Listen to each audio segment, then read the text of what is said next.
আগের বার 85,000 দিয়েছিলাম, এবারে 90 করি। আরে দেখি কোন কারা কি চায়। 90, 95, 1, ওকে 1,10,000। ফায়ার লাইসেন্স সহ সমস্ত সরকারি ফি মকুব করে দেওয়া হলো।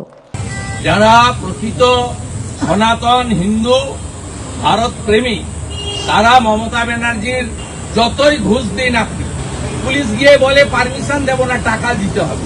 পুলিশ গিয়ে বলে দাঁত কেলানো, ছবি দেওয়া, ব্যানার টাঙাতে হবে। পুলিশ গিয়ে বলে পিতৃপক্ষে প্যান্ডেল উদ্বোধন করতে হবে, এরা অনুমতি পাবে না। অতএব এর টাকা নেওয়ার সঙ্গে সমর্থনের কোনো সম্পর্ক নেই। গত কয়েক মাস আগে যে 56 ভোট করেছে লোকসভায়, 7 দফাতে প্রত্যেক দফাতে 5,000 করে ক্যামেরা বন্ধ রেখে করেছে, প্রত্যেক দফাতে।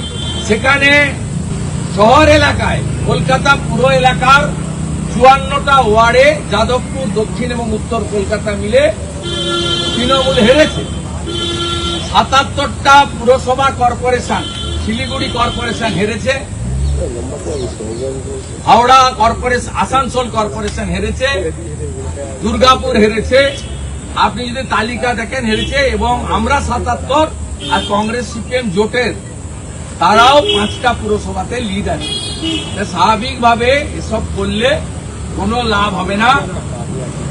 যে রাজ্যে 7 লক্ষ কোটি টাকা ঋণ, 2,15,00,000 শিক্ষিত বেকার, 60 লক্ষ পরিযায়ী শ্রমিক, যে রাজ্যে এই মুখ্যমন্ত্রীর আমলে 8,200 সরকারি স্কুল বন্ধ হয়েছে, 6,800 শিল্প দাঁড়িয়েছেন এই মমতা ব্যানার্জি টাটা সহ।